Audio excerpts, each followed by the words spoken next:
Srimad Paramahamsa Parivrajacharya status of Srimad, His Divine Grace, A.C. Bhaktivedanta Swami, Srila Prabhupada ki, ISKCON's founder Acharya Srila Prabhupada ki, Grantaraj Srimad Bhagavatam ki, Sri Sri Radha Radhanath ki, Sri Giri Govardhan ki, Sri Caitanya Mahaprabhu ki, Sankirtan Yagya ki, Go Premanande.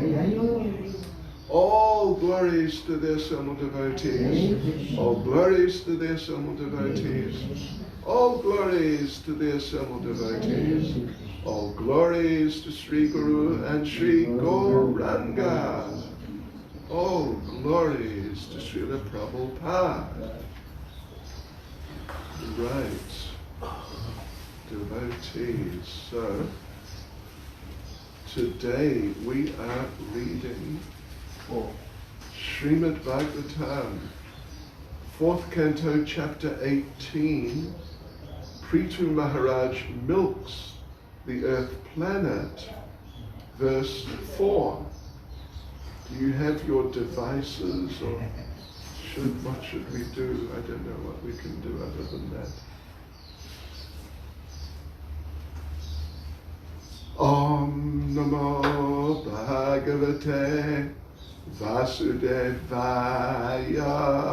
Om Namo Bhagavate Vasudevaya. Om Namo Bhagavate Vasudevaya. Om Namo Bhagavate Vasudevaya. Om Namo Bhagavate Vasudevaya. Om Namo Bhagavate Vasudevaya. Sorry about the sort of plethora of cameras.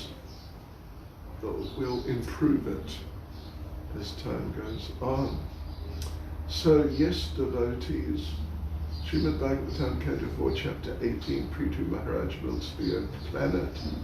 Text 4. Tan Atishtati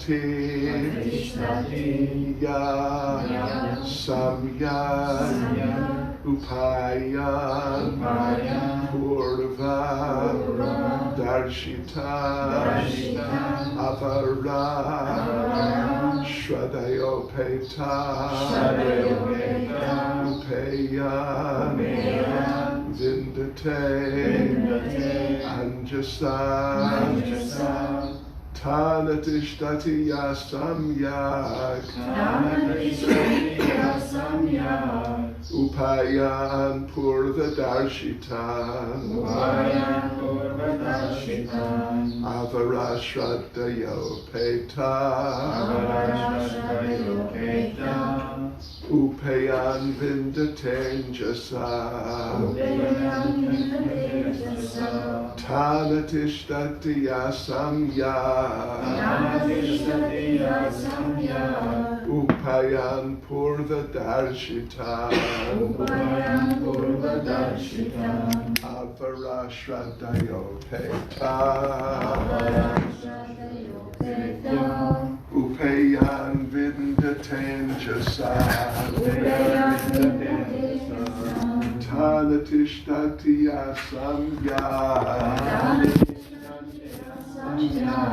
Upayan Purva Darshitan Avara Shradayopeta Upayan Vindatenjasa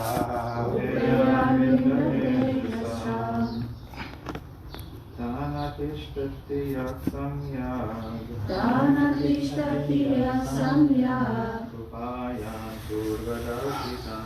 Upayan Purvadarshitan Avara Shradayopeta Upayan Vindatenjasa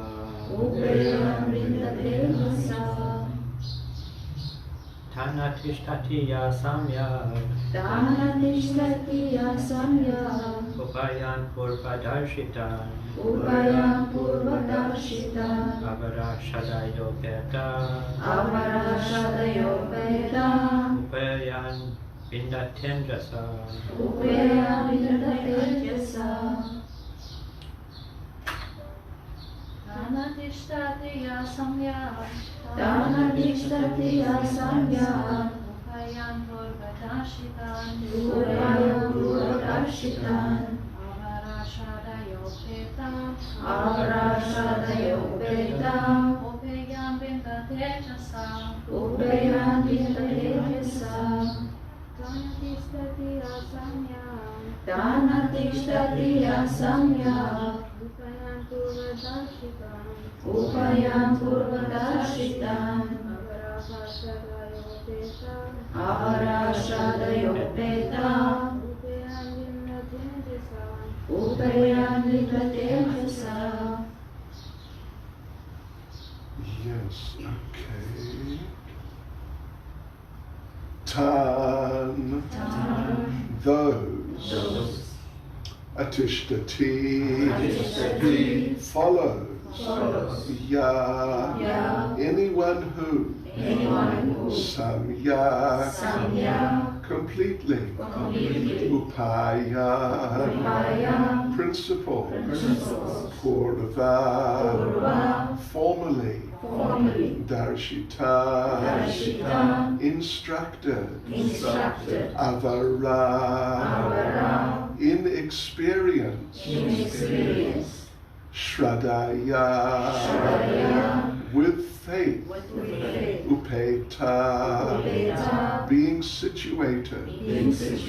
Upeya, the fruits of activity. Vindate, enjoys.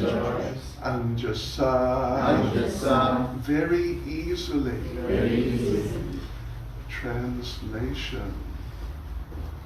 One who follows the principles and instructions enjoined by the great sages of the past can utilize these instructions for practical purposes. Such a person can very easily enjoy life and pleasures. Purport by Srila Prabhupada. The Vedic principles, Mahajano Yena Gatasa Panta, from Caitanya Charitamrita Madhya Lila, chapter 17, verse 186, urge us to follow in the footsteps of great liberated souls. In this way we can receive benefit in both this life and the next, and we can also improve our material life. By following the principles laid down by great sages and saints of the past, we can very easily understand the aim of life. The word avara, meaning inexperienced, is very significant in this verse. Every conditioned soul is inexperienced. Everyone is a bodha jata, born a fool and rascal.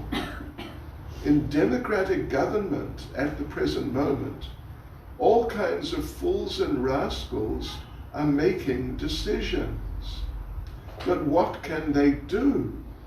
What is the result of their legislation? They enact something today just to whimsically repeal it tomorrow. One political party utilizes a country for one purpose, and the next moment another political party forms a different type of government and nullifies all the rules and regulations. This process of chewing the chewed, no, please don't.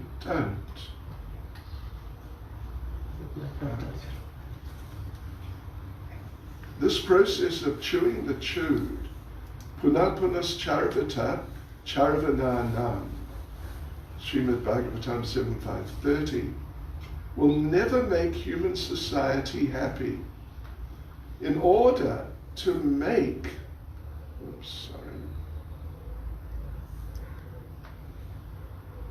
in order to make all human society happy and prosperous, we should accept the standard methods given by liberated persons. Tanatishtati yasamyak upayan purva darshatan avara shraddhayo peta upayan vindaten jasa. One who follows the principles and instructions enjoined by the great sages of the past can utilize these instructions for practical purposes. Such a person can very easily enjoy life and pleasures. Nama Om Vishnu Padaya Krishna Prestaya Bhutale Srimad Bhakti Vedanta Swami Niti Namane Namaste Saraswati Deve Gauravani Pracharane Nirvishesha Shunyavadi Pastya Chadeshatari Sri Krishna Chaitanya Prabhu Nityananda Sri Advaita Gadadhar Shivasadi Gaura Bhakta Vrinda Hare Krishna Krishna Krishna Hare Hare Hare Rama Rama Rama Hare Hare Vanchkalpatarubhyascha Kripa Sindhubhya Evacha Panitanam Bhavanebhyo Vaishnavebhyo Namo Namaha. Yes, so Prithu Maharaj is milking the earth planet. Anyway, you all know the story behind that, so I don't have to repeat that. King Prithu was really not happy, just extremely unhappy with the sort of the status quo at the time. But anyway, as Prabhupada is saying here, such an important foundational principle in Krishna consciousness, we have to follow in the footsteps of the great liberated souls. Prabhupada quotes, it's the last line, in fact, of this verse from Madhya Lila of Caitanya Charitamrita, Madhya Lila chapter 17, verse 186. Tarko pratishta shutayo vibinna nasavrishya yasya matam nabinnam dharmasya tattvam nihitam guhayam mahajano yena gata sapanta. It's Lord Chaitanya speaking. It's actually a verse from Mahabharata, in fact. But it's Lord Chaitanya speaking it here.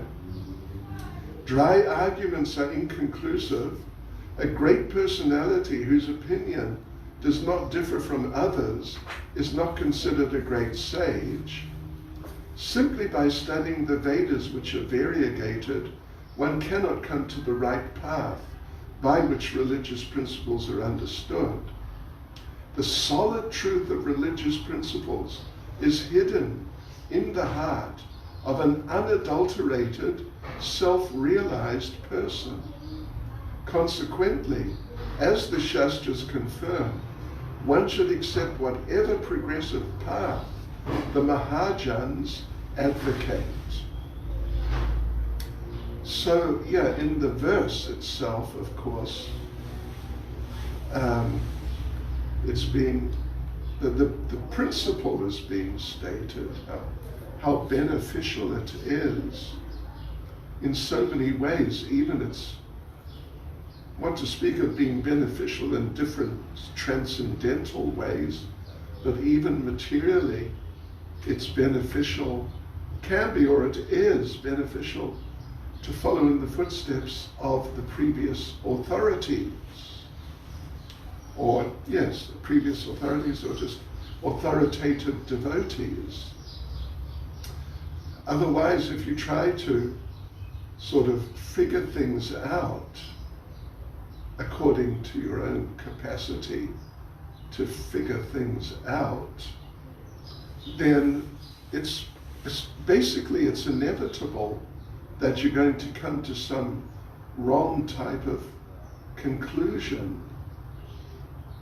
I mean, yeah, not just basically, but it's just inevitable. And that's why things are such a mess here in this material world. At the moment, Prabhupada makes some reference here to the political parties of the day. You know, we in South Africa have just had an election. If you're not aware of that, well done. It means you're a serious devotee. If you are aware of it and you didn't vote, well done. Yeah. And if you're aware of it and you voted, well, I don't know, we will pray to God to help you, or just to help. Yeah. But that's the point that's being emphasized here or stated here. Yeah, we got to follow in the footsteps of the Acharyas.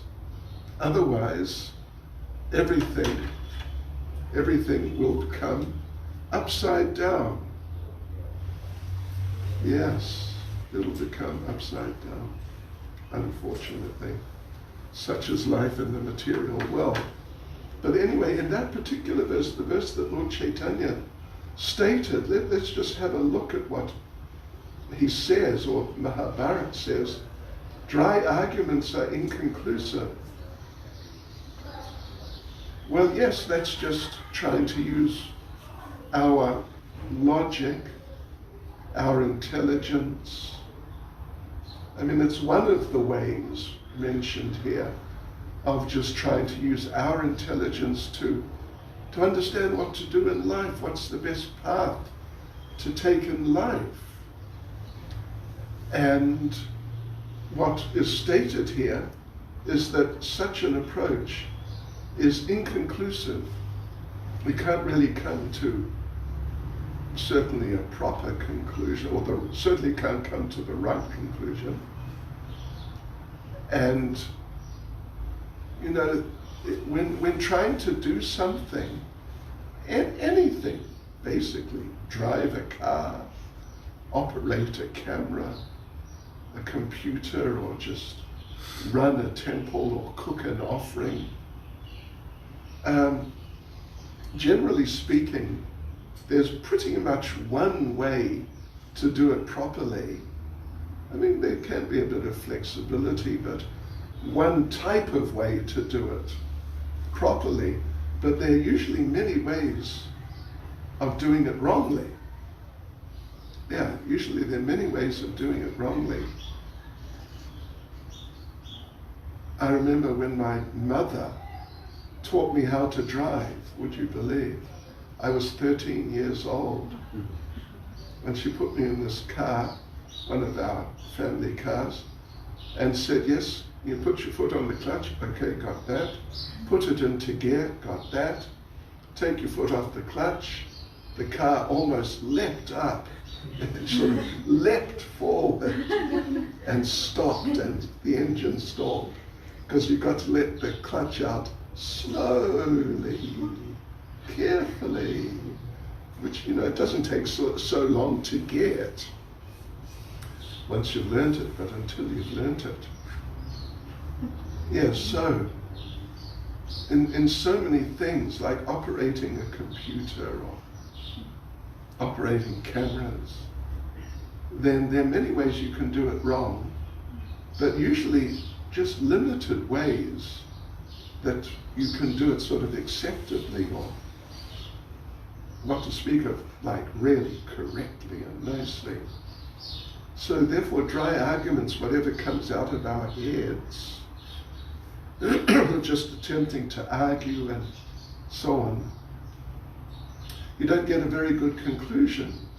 It's unlikely you'll get a good conclusion.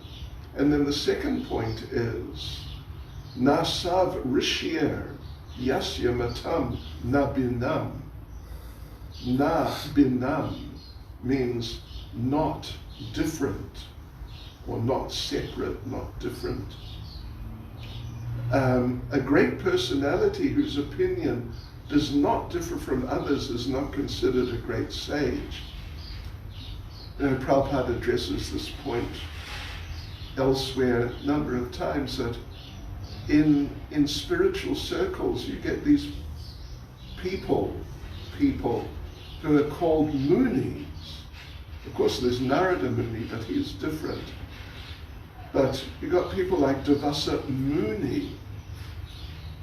And in order to become recognized as a qualified Muni, like to be taken seriously as a Muni, you have to come up with an opinion on whatever the subject is. Often it's spiritual, sometimes it's material. You have to come up with an opinion which differs from the opinions of all the others, and even particularly the latest one whose opinion was considered to be very good, and so may have been accepted. I mean, he may have been accepted as the leading Muni, at least for the time being. But for you to be considered as a Muni, and for people to address you like that, you have to come up with a better opinion than his, and they have to accept it, that yes, you've established your point and basically defeated the others. Or at least you've made a good point which is different from the others. Yeah. So otherwise you can't be accepted as a Muni or like a good thinker. And then even, what is it? Anyway, Shrutayo Vibhinna. Shrutayo means the Vedas. Vibhinna, different. Yeah, Matam Binam we read. Got to have a different opinion. This is Vibhinna. There are different departments in the Vedas. So simply by studying the Vedas, which are variegated, one cannot come to the right path by which religious principles are understood. You know, even we find it amongst devotees that there's some controversial subject arises, or some subject becomes controversial, and now devotees are expressing their different opinions on the subject within Krishna consciousness. And of course, in so many cases at least, they will quote from Srila Prabhupada or Shastra. Some of them quote from Vedic literatures, but Vedic literatures which Srila Prabhupada did not focus on. And so it all becomes sort of cloudy. And in many cases, they don't actually come to a conclusion, but the discussion sort of dies down, and the people with their different opinions, they just sort of, cool down and stick with their opinions. But there's nothing conclusive which has come out where everyone participating will say, yes, right, that's it. And so there's an acceptance of a particular understanding of the subject. And what to speak of like amongst the Mayavadis and people like that, people who are expert or well, you could say expert or highly practiced in word jugglery. Of course, we don't really, none of us, or at least amongst our ISKCON devotees, there are very few who understand Sanskrit, like fairly pretty well as we might understand our mother tongue You know, if we had a second language, we might understand the second language. And I remember many years ago when Giriraj Maharaj was active here regularly, I had somehow or other got the idea of teaching a course of Sanskrit to the devotees. I mean, I understand a little. It's really not much at all, but a little. So I suggested to him, do you think it would be okay if I taught the devotees a course in Sanskrit? And Maharaj thought a little and said, I don't think it's a good idea. And he expressed, because devotees might get too into these things and get distracted, and rather than just accept what is appearing in our books, they might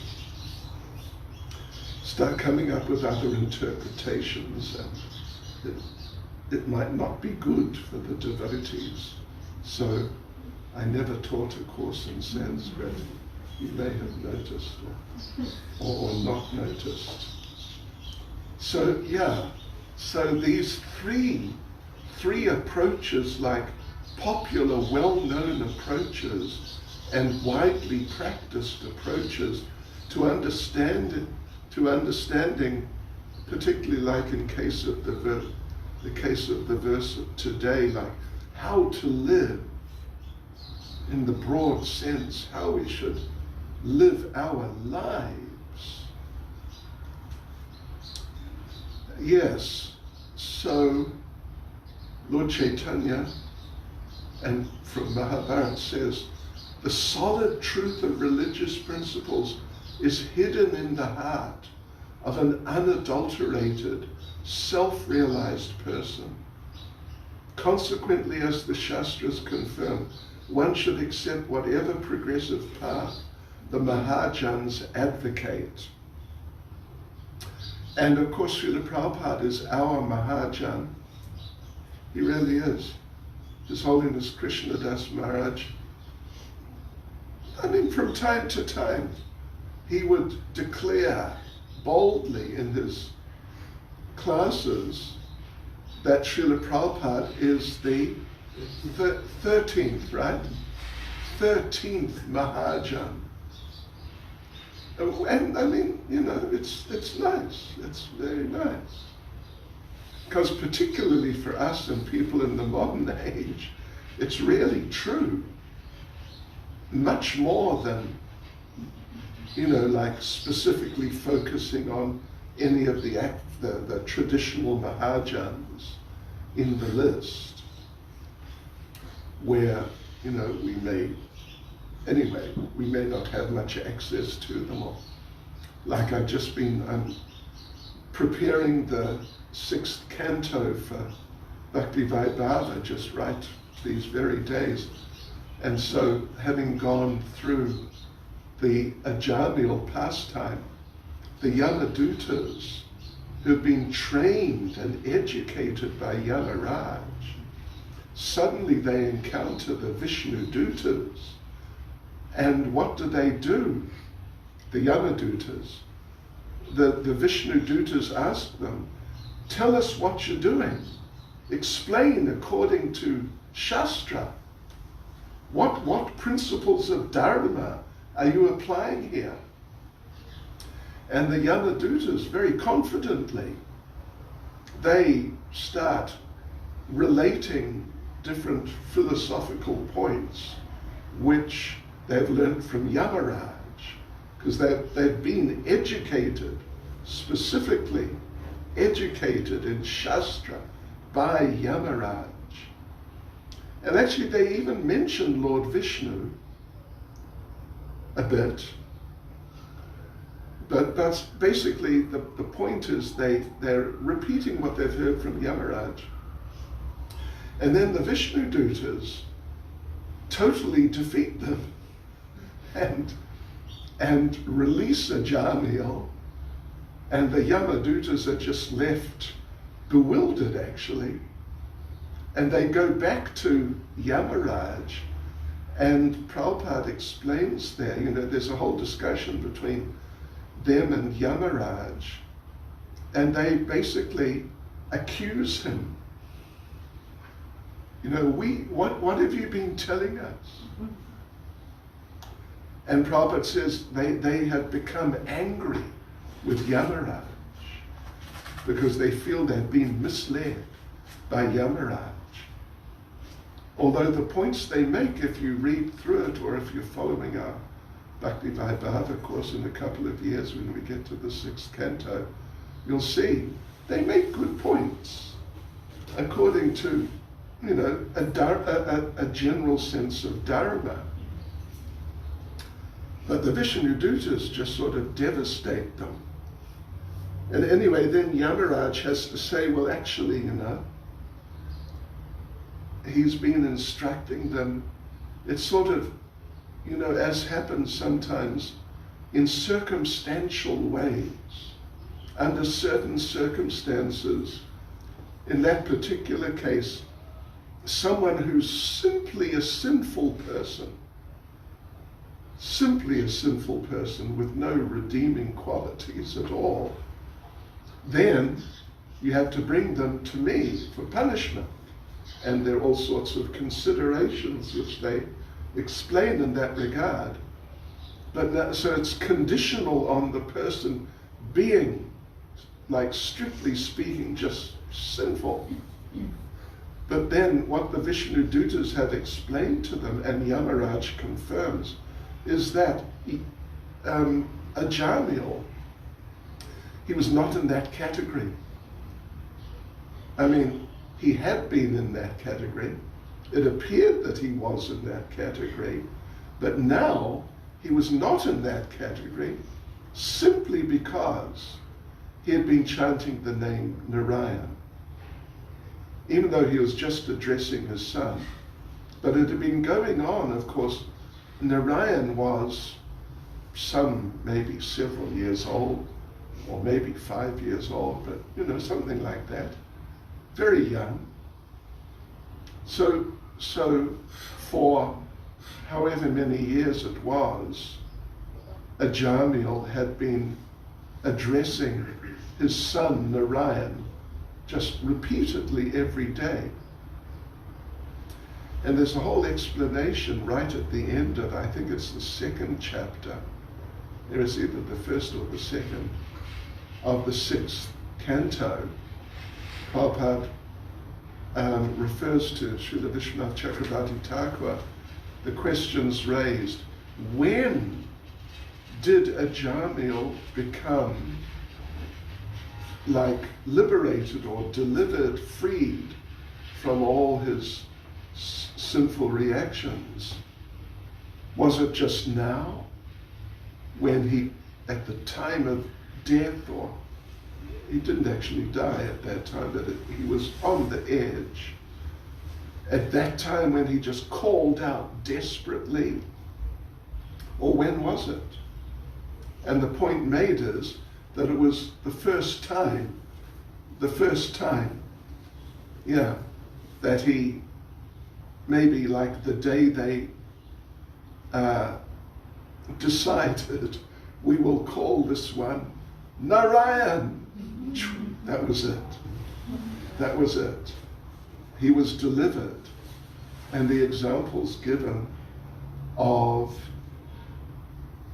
when you plant the seed of a fig tree, I mean, you could say any fruit-bearing tree, but the examples of a fig tree is given. Then as soon as you plant the seed, it's just a matter of time before the figs come, the fruit comes. Generally, hopefully. But usually that's the way it works. You just plant the seed and wait. And then the fruit comes. Takes a while, but the fruit comes. But you could say that the whole process, the process is we want the fruit, but the whole process is assured from when you plant the seed. It's like it's done. The deal is done and completed. Now you just got to wait. So anyway, that's all very interesting. And the Yamadutas, they didn't know about that because they'd only been educated in how to deal with people who are just really genuinely sinful people, and not people who have become devotees. Or anyway, like a Jamil who's had this spiritual practice and been liberated therefore. So anyway, yes, here in this verse, it's a very nice verse, that one who follows the principles and instructions enjoined by the great sages of the past can utilize these instructions for practical purposes. Such a person who very easily enjoyed life and pleasures. And Prabhupada, of course, in the purport, the point is made that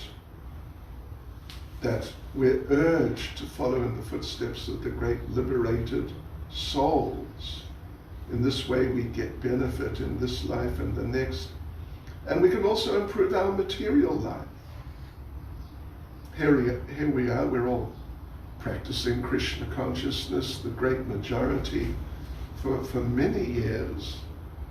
And well, I mean, I can say just for myself, and I assume it applies to you, at least so many of you, that my life has improved materially.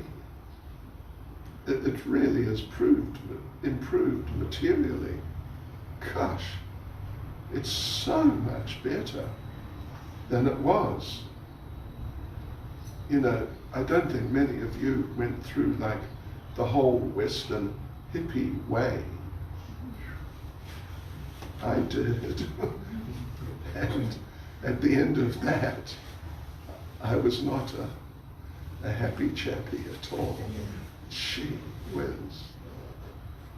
Talk about Prabhupada saved me.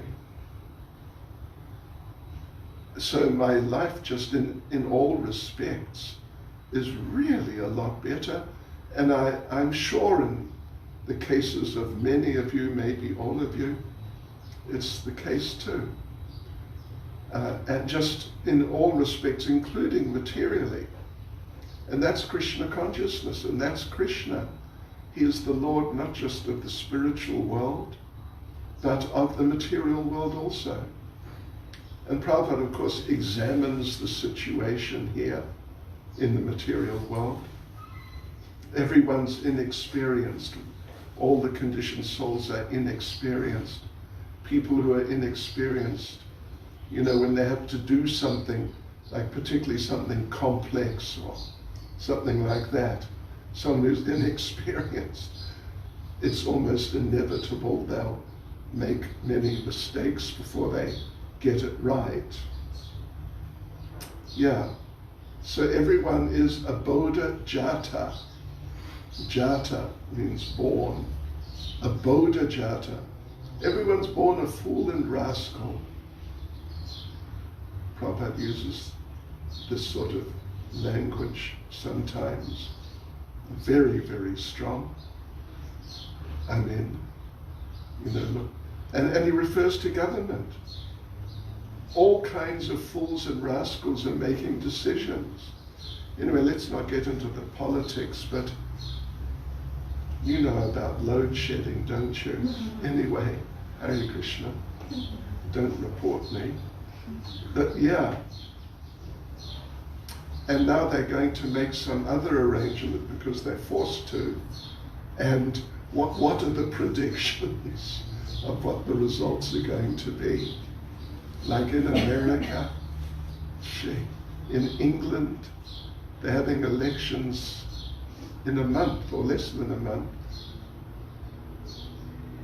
Hare Krishna. We do not expect the results to really be, particularly in the long term, that the results are really going to be beneficial, what to speak of spiritually, of course, but even materially. Yeah.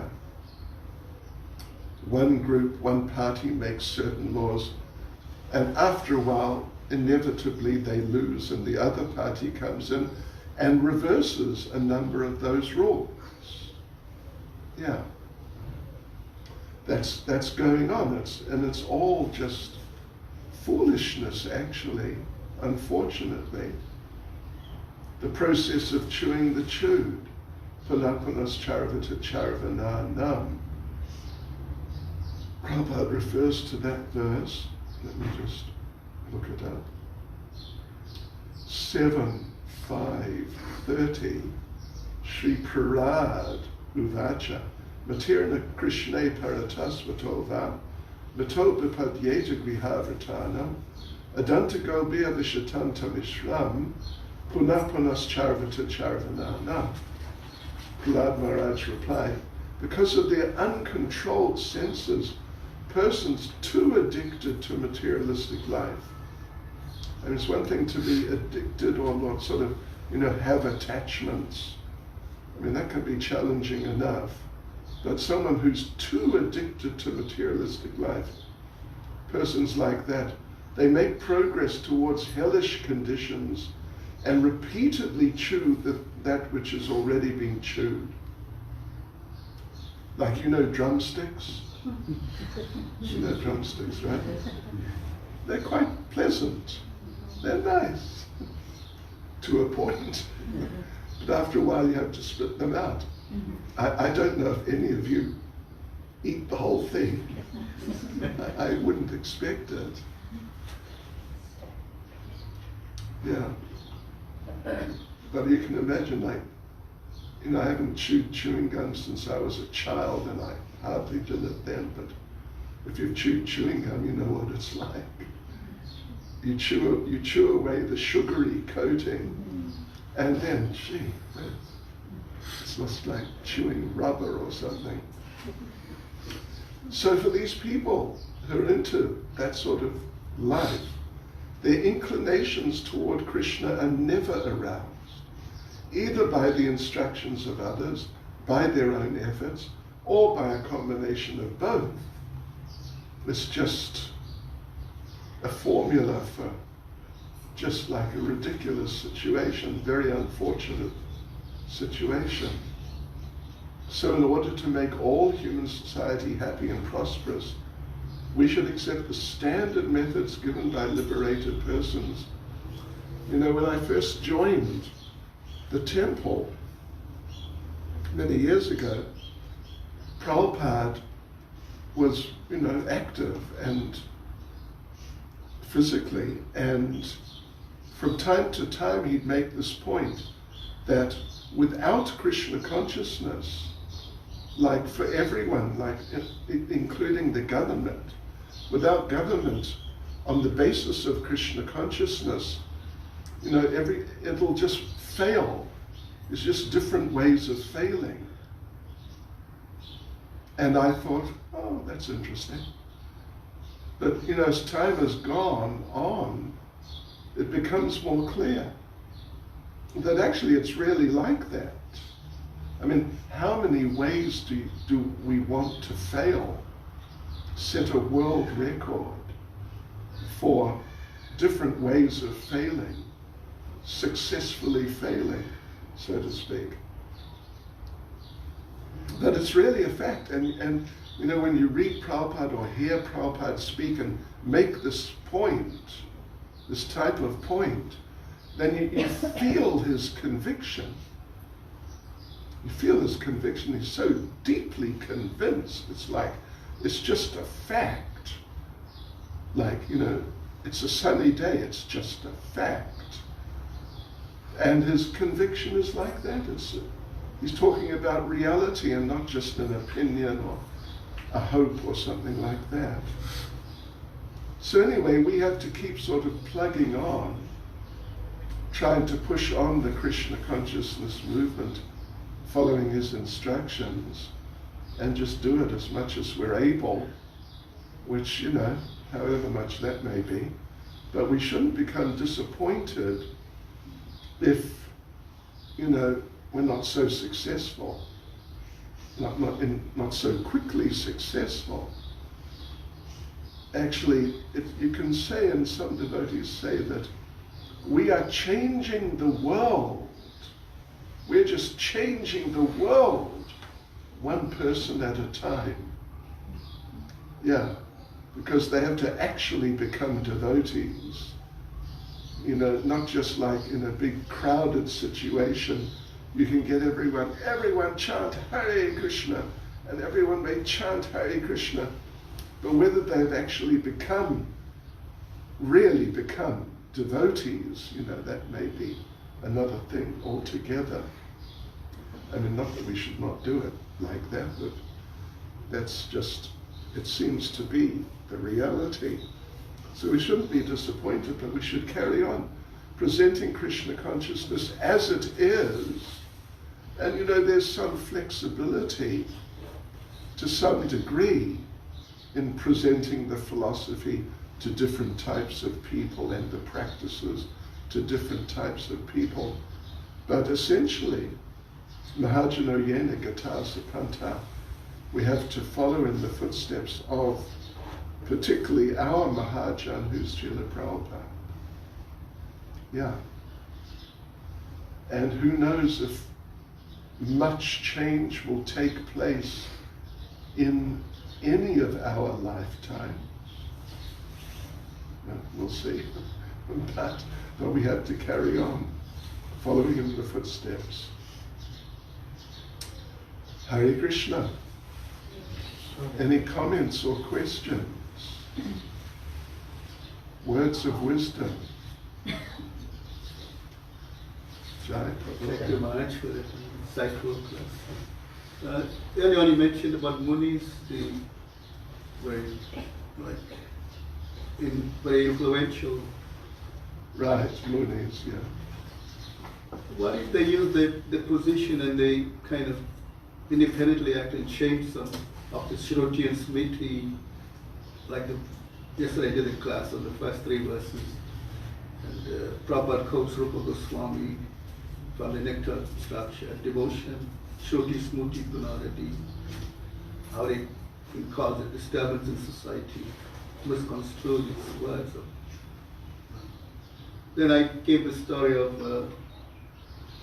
922 Bhagavad Gita, where Krishna says, I preserve it. And I remembered Purijan Prabhu in his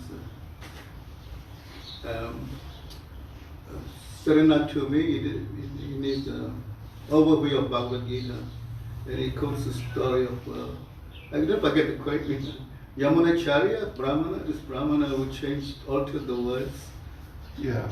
Arjuna, the way Arjunacharya, the way Prabhupada pronounces it as the devotees, because it's in the folio. Yeah. It's in the folio. So it's Arjunacharya. Well, that's the way it's put there. Yeah. So it, I don't know if it was Yamunacharya. okay. Yeah, then he was looking at the way and he said, no, why should we give Krishna the burden of maintaining or preserving? He altered it. I have it done. And then the story goes, he goes to the marketplace, and then just as he goes, 2 boys come rushing in with lots of bogart to the wife of the Brahmana. They seem very scared, and she inquires from them why. He said, no, your master is beaten us. And he showed the marks on his back, and she was totally disgusted with the way. And she waited for her husband to come back, and she was chastising him, this. And she described these 2 boys. One was dark and one was very fair. And he understood that was Krishna and Balaram, and he remembered he had altered those words there. This is a comment, is it? Yes. Okay. Okay, good. Thank you. Yes, right. Yeah, that story's there. It's the way it's written in the folio. I didn't think about it. I just accepted it. It says Arjunacharya. Maybe it was Yamunacharya. I don't know if Yamunacharya was a householder at some point. Maybe he was. But anyway, I imagine the recording is available, I would say. We could listen to it and see what it sounds like ourselves. But yeah, he changed. In fact, he used a blade because they didn't have, you couldn't backspace your computer in those days. They didn't have a backspace or a delete function. And they didn't, couldn't use a rubber for a pencil or even Tipex. You had to actually take a blade and cut it physically off the page, which was usually some bark, which is thick. So he did that. And then, Krishna and Balaram came, although the wife didn't know who they were. And then Krishna showed the cuts on his back. And your husband did this. And then he came back, the husband, and his wife told them about this. And he's thinking, what? I didn't meet any two boys. I never hit anyone. What's going on? And he looked at the page which was there, because he had just been working on that page. And he saw how he had cut the word Vahami out and put Karomi. Vahami means I carry and deliver like that, and Karomi means I do or I make it done, get it done. Because that's what he had been saying, that someone had changed it. It should have been Karomi, that Krishna says, I cause it to happen. That, whatever my devotee requires, devotee gets. I cause it to happen. And not that I personally carry it and deliver it. So then his eyes fell on the page and saw we'd cut out the Vahami and written in Karomi, his own speculation. And then he realized, wow, it was Krishna. So he offered obeisances to his wife. I don't know how much that is practiced in ISKCON, husband and wife offering obeisances to each other. Anyway, I don't know. But he offered obeisances to his wife and went running into the town, shouting, Vahami, Vahami, Vahami. And everyone thought, what happened to him? Yeah. But he was so moved by the whole experience. My wife is such a great devotee. Krishna appeared to her in person and spoke with her. Sure, he never did that with me. Anyway, thank you. Not a good idea to change things. Hare Krishna. Srila Prabhupada ki jai.